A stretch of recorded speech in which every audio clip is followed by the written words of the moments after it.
أعوذ بالله من الشيطان الرجيم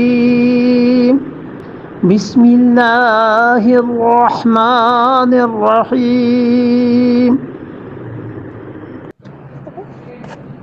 وَإِذَا جَاءَتْهُمْ آيَاتٌ قَالُوا لَن نُّؤْمِنَ حَتَّى نُعْطَىٰ مِثْلَ مَا أُوتِيَ رُسُلُ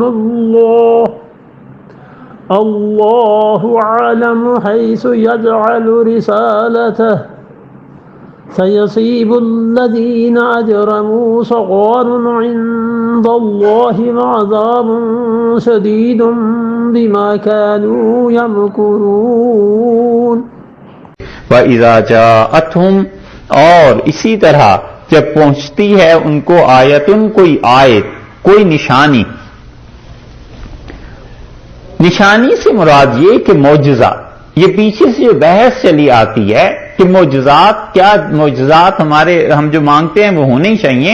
اللہ نے فرمایا ایسے نہ لائق ہیں کہ ان کے پاس جب کوئی آیت آتی ہے، کوئی معجزہ آتا ہے، کالو کہتے ہیں لن نؤمنا، ہم ہرگز اس معجزے کو نہیں مانیں گے، حتی یہاں تک کہ ہم کو، جب تک کہ ہم کو نہ ملے ما اوتیا رسول اللہ، جو کچھ پاتے ہیں اللہ کے رسول علیہ الصلوۃ والسلام.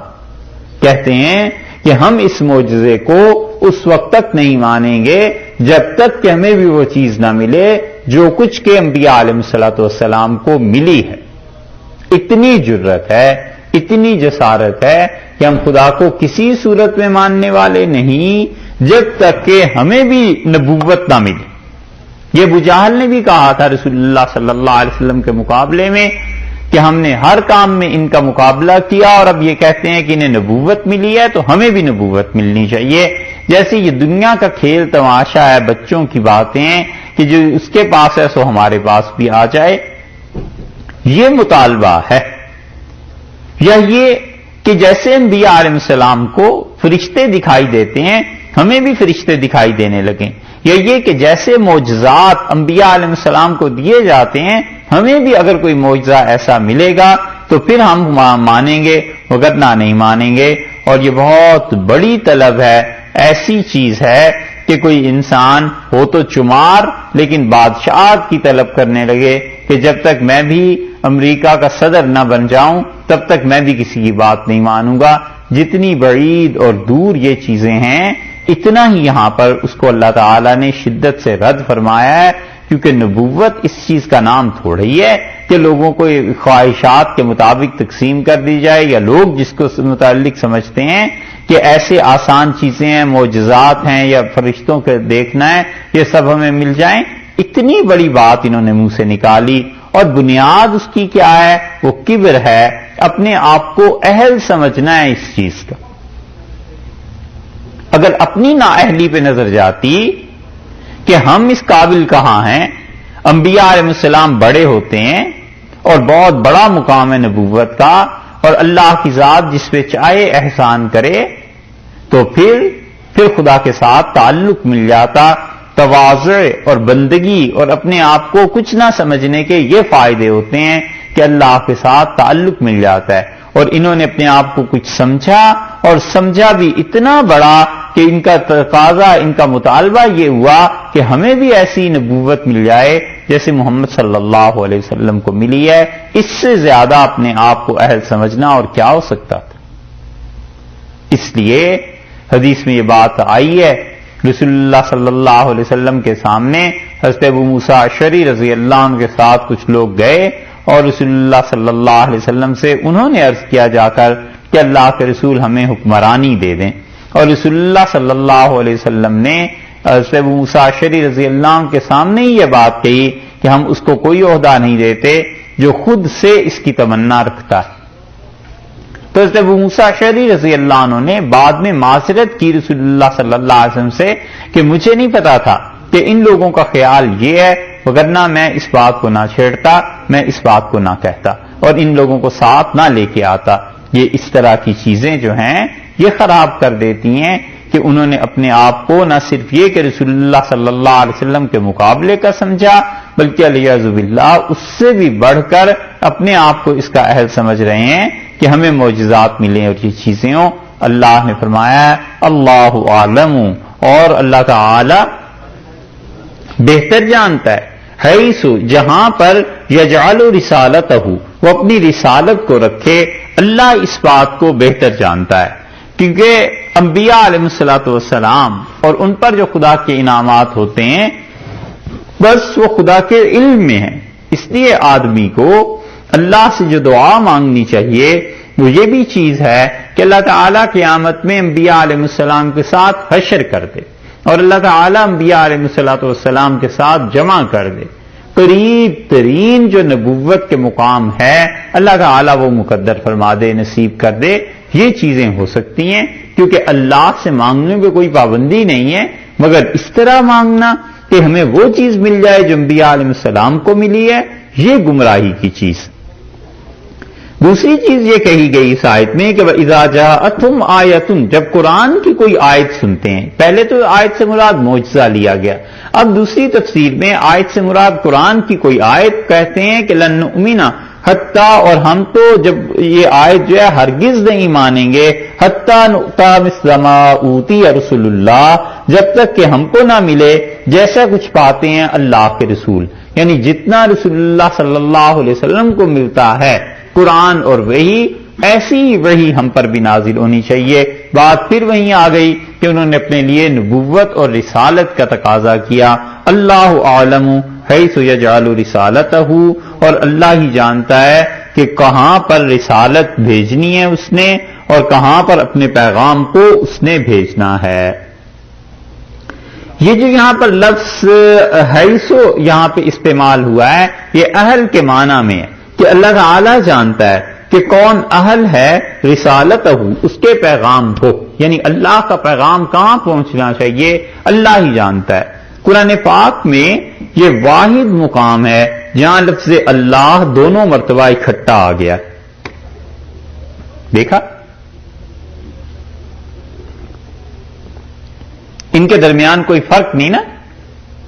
مثل ما اوتی رسول اللہ اللہ اعلم حیث یجعل رسالتہ، یہ ایک ہی مقام ہے قرآن پاک میں جہاں پر دو مرتبہ لفظ اللہ اکٹھا آ گیا ہے. اور اس سے امام جزری رحمت اللہ علیہ نے جو ان کی کتاب ہے حسن حسین اس میں بھی اور بعض روایات میں سیدنا علی رضی اللہ عنہ سے یہ منقول ہے، اور کہتے ہیں کہ جو دعا کی قبولیت کی چیزیں ہیں ان میں سے ایک یہ ہے کہ کسی آدمی کو کوئی مشکل پیش آ جائے اور اللہ تعالیٰ سے دعا مانگنی ہو تو اسے چاہیے کہ سورہ انعام پڑھے اور رسول اللہ پر پہنچ کے رک جائے اور پھر اللہ سے دعا مانگے اور پھر یہاں سے پڑھنا شروع کرے کہ اللہ اعلم حیث یجعل رسالتہ. تو اس چیز میں ایسی برکت ہے اس مقام میں کہ اللہ تعالیٰ اس پہ دعا کو قبول فرما لیتے ہیں.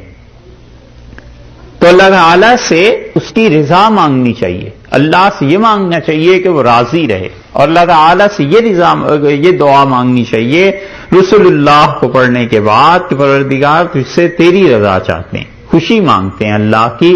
تو اللہ تعالیٰ اگر قبول فرما لیتا ہے اور اپنی خوشی دے دے تو اس سے بڑی کوئی چیز ہی نہیں. اللہ کی رضا اور خوشی سے بڑا کوئی مقام ہوتا تو صحابہ کرام رضی اللہ عنہ کو ملتا. انتہائی چیز جو اللہ کا فضل ہے اللہ کی طرف سے ہے وہ خدا کی خوشی ہے، اور بندے کی طرف سے انتہائی چیز بندگی ہے، اطاعت ہے، عبادت ہے اللہ کی. اللہ عالم حیث یجعل رسالتہ، اللہ جانتا ہے، اللہ تعالیٰ کو خوب خبر ہے اس کی کہ کہاں بھیجے اپنا پیغام، یعنی کون اس بات کا اہل ہے کہ وہ ہمارے پیغام کو لے جائے. خود ہی وہ بندوں کے دل پاک کرتا ہے، خود ہی اس پہ الہام فرماتا ہے، خود ہی ان کی طرف وحی کرتا ہے، خود ہی اللہ کی ذات ان کا انتخاب کرتی ہے اور انہیں رسالت کے لیے منتخب فرماتی ہے. سیصیب پہنچے گا، اب سین کا مطلب اب، ان قریب، فوراً، ابھی پہنچے گی. الذین، ان لوگوں کو، اجرموا، جن لوگوں نے کیا کیا ہے، گناہگار ہیں، جنہوں نے جرم کیے ہیں، جو گناہگار ہیں انہیں ان قریب اب پہنچے گی صغار، ذلت عند اللہ، اللہ کی طرف سے، اللہ کی طرف سے یہ اب ذلیل ہو جائیں گے. وعذاب شدید، اور خدا کا شدید عذاب پہنچے گا. بما کانوا یمکرون، اس سبب سے کہ یہ لوگ کیا کرتے تھے، مکر کرتے تھے، اس سبب سے کہ یہ ہیلے بناتے رہتے تھے، خدا کے دین کو ٹالتے رہتے تھے. تو رسالت کے مقام کی طلب کے بعد یہ جب بتا دیا کہ اللہ جانتا ہے کہ رسالت کیا ہے، تو اس سے صاف پتا چلا کہ رسالت اور نبوت یہ واحدی چیز ہے، کسبی نہیں، اپنے کسب سے حاصل نہیں ہو سکتی. کوئی آدمی اپنی محنت سے حاصل نہیں کر سکتا. یہ جو دھوکہ ہے یہ ابو علی سینا کو ہو گیا تھا. ان جیسے لوگوں کو کسی وقت انشاءاللہ امید ہے کہیں بحث پھر آ جائے گی، بات آ جائے گی. ابو علی سینا سے اس کے دوستوں نے کہا کہ تم نبوت کا دعویٰ کیوں نہیں کر دیتے، تم تو اتنے پڑھے لکھے آدمی ہو. اور کسی کی نظر اس ظالموں میں سے جنہوں نے مشورہ دیا اس پہ نہیں گئی کہ اللہ نے فرمایا ہم جس کو چاہتے ہیں رسالت وہاں جاتی ہے. اور رسول اللہ صلی اللہ علیہ وسلم کے بعد تو اللہ کا چاہنا بھی ختم ہو گیا. بس ہمیشہ وہ چاہتا رہا ہے، اور اس نے آخری مرتبہ چاہنے کے بعد خود سے ختم کر دیا ہے کہ میں اس چیز کو اب کسی کو نہیں دوں گا. تو جب رسول اللہ صلی اللہ علیہ وسلم پہ رسالت ختم ہو گئی، اب کسی کی بات ہی نہیں رہی باقی. اور وہ رسالت کی بعد امت کو رسول اللہ صلی اللہ علیہ وسلم نے سارے کام بانٹ دیے ہیں. مثلاً حضور اقدس صلی اللہ علیہ وسلم کا منصب اجتہاد کا تھا، وہ امت میں علماء کو مل گیا کہ وہ اجتہاد کریں، مسائل کو ثابت کریں. تزکیہ تھا، پاکیزگی تھی، رسول اللہ صلی اللہ علیہ وسلم کا منصب تھا، اللہ تعالیٰ نے وہ صوفیہ کو چلا لیا اس سلسلے کو.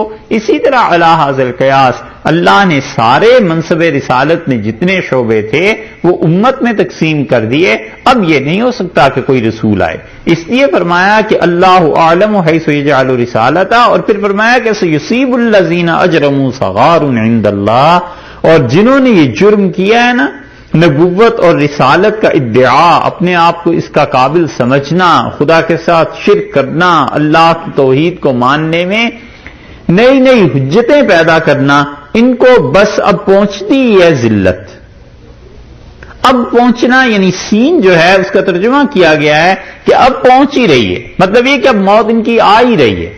اللہ کے ہاں کون سی دیر لگتی ہے، 60 70 برس 100 برس کسی نے جی بھی لیا تو کیا اس نے کیا، اب بس پہنچ ہی رہی ہے ان تک. ایک ترجمہ تو یہ کیا گیا. دوسرا ترجمہ کیا گیا ہے کہ ضرور پہنچے گی انہیں، اجرمو جنہوں نے تکذیب کیا، جھٹلایا ہے، کیا پہنچے گی، صغارن، صغیر، صغر سارے لفظ استعمال کرتے ہیں چھوٹے پن کے لیے، صغیر چھوٹا، اسی سے یہ صغار کا لفظ بھی ہے کہ ذلت پہنچے گی عند اللہ، اللہ کے ہاں. یعنی جب حشر میں اٹھائے جائیں گے تو ان کافروں کو وہاں پر ذلت پہنچے گی، وہاں پر رسوا ہوں گے کہ کیوں رسول اللہ صلی اللہ علیہ وسلم کی بات نہیں مانی، کیوں حضور اقدس صلی اللہ علیہ وسلم کا پیغام پہنچا اور اسے انہوں نے ٹھکرا دیا اور رد کر دیا. وعذاب شدید، اور شدید عذاب انہیں ملے گا، بما کانوا یمکرون، اس سبب سے، با جو ہے نا اس کا مطلب ہے اس وجہ سے، یہ کانوا یمکرون یہ ہیلے کرتے تھے، اور بدلہ اللہ تعالیٰ انہیں دے گا وہ بہانے بنانے کا، جو نئی نئی چیزیں اسلام اور شریعت کے خلاف کرتے تھے. خدا ان سب کو وہاں پر شدید عذاب میں مبتلا کرے گا. یہ جو با ہے آپ دیکھیے دو چیزوں میں بڑا واضح فرق نظر آئے گا. قرآن جب بھی ذکر کرتا ہے کہ ان کو سزا ملے گی، ان کو عذاب ملے گا، ساتھ ہی یہ کہتا ہے کہ ان کے کرتوتوں کے سبب سے. اور جب اللہ تعالیٰ اپنے فضل کا، انعام کا ذکر کرتا ہے تو اس کی نسبت اپنی طرف کرتا ہے کہ ہم نے یہ انعام کیا. کیونکہ کوئی بھی آدمی اپنی ذاتی قابلیت کے اعتبار سے کتنا ہی اچھا کیوں نہ ہو، اللہ کا فضل، اللہ کی رضا بہرحال اس کے اعمال سے افضل ہے. اس کے اعمال کے مقابلے میں خدا کی خوشی بہت بڑی چیز ہے. تو اس لیے اللہ اس فضل کی نسبت اپنی طرف کر دیتے ہیں، اور یہ جو چیز ہے اس کی نسبت اللہ تعالی بندوں کی طرف کرتے ہیں کہ ان کے اپنے کرتوت ایسے ہیں. نتیجہ اس کا یہ نکلے گا کہ ان لوگوں کو خدا کی طرف سے سزا ملے گی، اور وہ سزا یہ ہے کہ شدید عذاب میں مبتلا کیے جائیں گے.